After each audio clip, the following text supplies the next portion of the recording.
Grüße und herzlich willkommen vom Greater Festival und herzlich willkommen an dich in diesem neuen Video. Dass Fragen wichtig sind, das wissen wir alle, doch die richtigen Fragen zu stellen, das ist die Kunst und das ist gar nicht immer so leicht. Und genau diesem Thema möchte ich heute das Video widmen und ein paar inspirierende, wertvolle und super geile Persönlichkeiten auf diesem Festival heute fragen, was denn die beste Frage ist, die sie jemals in ihrem Leben gestellt bekommen haben. Fragen sind für mich super wichtig, vor allem gute Fragen zu stellen, denn da zuzuhören und selber nicht zu reden, sondern einfach mal zu lauschen, was die Personen denn zu erzählen haben, öffnet dir super viele neue Möglichkeiten, die du gar nicht bekommen würdest, wenn du keine guten Fragen stellst und nicht zuhörst, was die anderen Personen zu erzählen haben.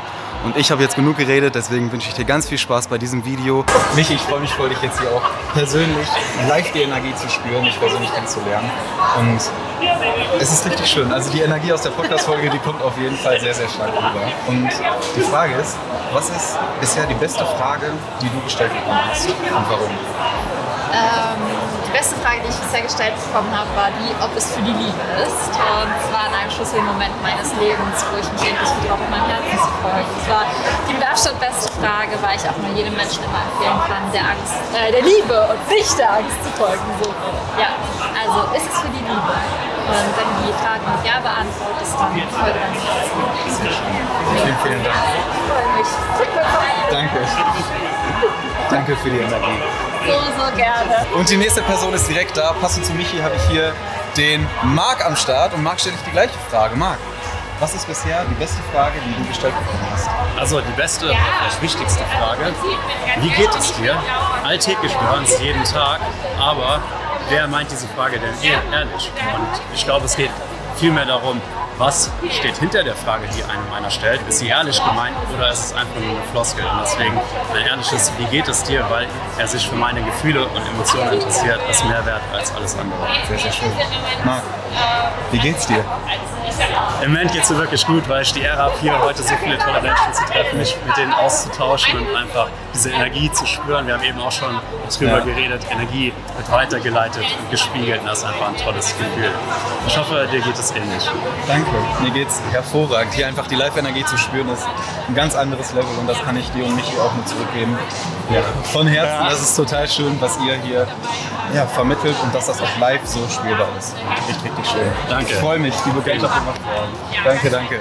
Ich habe den nächsten Ehrengast hier am Start und zwar Chris von den Turns. Sehr geil, dass wir uns getroffen haben, Wir haben uns hier gerade wirklich spontan auf dem Festival getroffen und an dich auch die Frage. Chris, was ist die bisher beste Frage, die du gestellt bekommen hast? Also ich würde einfach generell sagen, für eine Frage, die man stellt, wie hast du das gemacht? Ja. Weil es einfach generell, wenn man zu Leuten, zu denen man aufschaut, wenn man sie einfach fragen kann, wie hast du es gemacht? Und ich glaube, die Menschen sind auch meistens bereit, wieder Infos zu geben, dass du quasi einfach nachvollziehen kannst, wie ist jemand da hingekommen, wo er hingekommen ist. Ja, sehr schön. Nicht zu lang zu halten. Sehr schön. Vielen Dank. Sehr gerne. Ich habe direkt die nächsten wundervollen, inspirierenden Persönlichkeiten hier, und zwar Jelena und Lars. Und ich freue mich wirklich sehr, dass ihr mir heute eine wirklich wichtige Frage beantwortet. Und zwar, was ist die bisher wichtigste Frage, die ihr beiden gestellt bekommen habt? Keine leichte Frage. Fühlt da gerne mal rein. Muss wirklich. Also ich glaube, ich weiß nicht, ob die Frage genauso gestellt wurde, ne? Aber ich habe das Gefühl, dass sie ein paar Mal kam und das wäre sowas wie geht es weiter, wenn du an einem Punkt bist, wo du eigentlich denkst, es geht nicht weiter. Also ich persönlich habe ja für mich so mal einen Moment im Leben gehabt, wo ich so gedacht habe, das ist so das Ende. Also ich komme da nicht raus aus dem Loch. Ich habe meine Mama verloren und so weiter und so fort. Und ich glaube, da wurde diese Frage öfter mal gestellt, so, oder vor allem danach, also dieses, geht das weiter, wie geht das weiter, was macht man in so einer Situation? Und ich glaube, das sind auch so die Fragen, die ich so verinnerlicht habe, die eigentlich so den Weg weiter geleitet haben, warum ich mir neue Fragen gestellt habe, warum wir jetzt hier irgendwo sind, also, weil aus dieser Frage neue Fragen entstanden. Danke fürs Teilen. Sehr schön. Mir ist auch eine eingefallen. Zumindest eine, es ist vielleicht nicht die wichtigste Frage, die mir je gestellt wurde, aber eine Frage, die ich sehr schön finde, weil wir uns auch noch viel mehr damit beschäftigen wollen, mit dem Thema Tierschutz, Umweltschutz und was wir eigentlich auf dieser Welt bewirken wollen. Eine wahnsinnig wichtige Frage ist für mich dabei, warum lohnt es sich trotzdem? Denn viele Sachen sehen wahnsinnig schlecht auf der Welt aus. Es gibt immer wieder schlimme Nachrichten, immer wieder Dinge, die uns, glaube ich, ziemlich entmutigen. Und für sich selbst zu fragen, warum lohnt es sich trotzdem, kann einem vielleicht immer wieder so diesen Hauch Anschub geben, Motivation, um trotzdem immer wieder was Gutes zu machen. Danke. Richtig, richtig schön. Und direkt die Frage an euch. Warum lohnt es sich für euch? Also für uns lohnt es sich immer wieder loszugehen, weil wir dadurch schon so viele tolle Begegnungen hatten. Michi hat einen Satz mal zu uns gesagt und der hat mich ja so bewegt, und zwar, die Frage ist am Ende, in welchem Boot willst du sitzen? Willst du in dem Boot sitzen, wo du gesagt hast, okay, wir gehen eh unter, oder wir haben alles versucht und vielleicht gehen wir trotzdem unter, vielleicht nicht, aber wir haben es versucht. Und am Ende zu wissen, okay, man saß in diesem Boot, ist, glaube ich, das, wo wir so gesagt haben, ja, wenn es dafür ist. Schön, total schön. Vielen, vielen Dank für eure Geschichte. Danke dir. Danke für die schöne Frage. Danke. Danke, danke. Herrlich. I have the next aspiring person next to me, the one and only himself, John Strzelecki, and I'm so honored that you're speaking with us. Sure. I have one question. Yeah. What is the best question you've ever been asked? What do you want to do with your life? Yeah. Okay. My favorite question from Das Cafe in Renenville. Why are you here? Yeah. You ask that one and let that one sink in. Great things happen. Thank you so much. Yeah, you're welcome. Thank you so much for making this a museum day. Fantastic for me as well. Thank you. Maxim Mankiewicz. Maxim, danke für deine Energie und meine Frage an dich. Was ist die beste Frage, die du bisher gestellt bekommen hast? Was würdest du Gott, den Schöpfer, die Schöpferin fragen, wenn du eine einzige Frage stellen dürftest? Und ich glaube, da würden wir keine oberflächliche Fragen stellen, sondern wir würden das fragen, was uns wirklich im Herzen berührt und wie wir wirklich sind. Vielen, vielen Dank. Sehr gerne. Danke. Ich habe die nächste super inspirierende Persönlichkeit neben mir, und zwar René Bourbonus. Und René, du als Kommunikationsexperte oder als aufmerksamer Mensch generell, du hast ja täglich mit guten Fragen zu tun. Deswegen, was macht für dich eine gute Frage aus und was bedeutet es für dich, Fragen zu stellen? Ich würde erst mal sagen, jede Frage ist eine gute Frage. Also weißt du, ich mache Rhetorikseminare und dann kommen immer die Leute, wollen reden lernen, argumentieren lernen, überzeugen lernen. Aber die wenigsten kommen und sagen, ich möchte zuhören lernen. Und dabei kann das so spannend sein. Und ich habe 2 Kinder und ich habe gerade auch ein Buch über die Kommunikation mit Kindern geschrieben. Und es ist irre, was manchmal dabei rauskommt, wenn man nicht den Kindern so viel erklärt, sondern einfach mal fragt, wie siehst du das denn?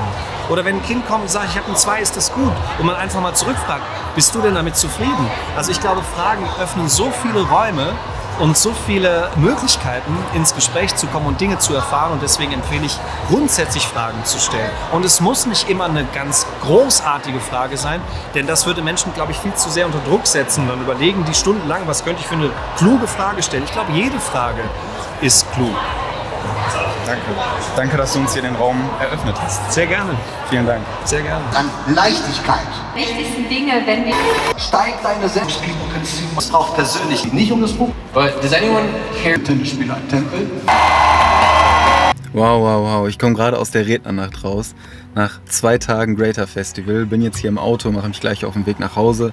Wir haben jetzt gerade 0:15 Uhr am Sonntagmorgen und ich bin total beseelt, aber auch total fertig. Nach 2 Tagen komplett Energietanken ist mein Kopf komplett dicht und ich mache mich jetzt auf den Weg nach Hause und gebe dir morgen nochmal ein ausführliches Feedback, wo ich nochmal auf die ganzen Dinge eingehe. Aber von Herzen danke für dieses grandiose Event. Das war richtig, richtig geil.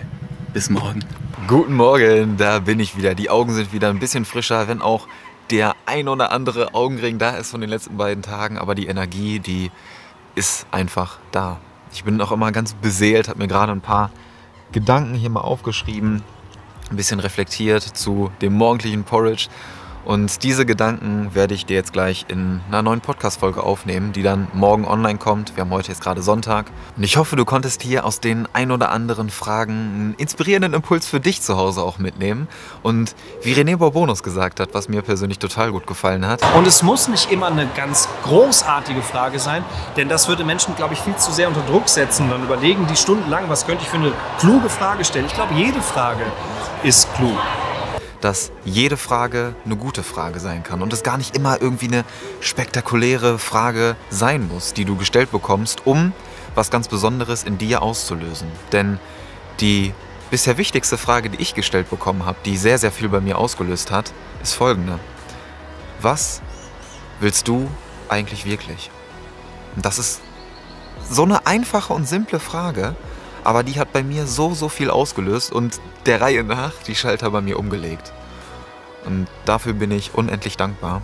Und ja, wenn du heute eine Frage für dich mitnehmen konntest, dann war es das schon wert. Dann freue ich mich, dass du hier zugeschaut hast. Und wenn du magst, teile hier gerne mal in den Kommentaren, was die wichtigste Frage ist, die du bisher in deinem Leben gestellt bekommen hast und was diese Frage für dich verändert hat. Vielen, vielen Dank fürs Teilen. Wenn du noch ein paar mehr Gedanken, ein paar mehr Gefühle, was so in den letzten beiden Tagen alles passiert ist, hören möchtest, dann geh gerne bei Straff in Zeit drauf, hör dir die Podcast-Folge an bei Spotify und Apple Podcast. Ansonsten ganz viel Energie für dich, einen wundervollen Tag. Dein Niklas. Ciao.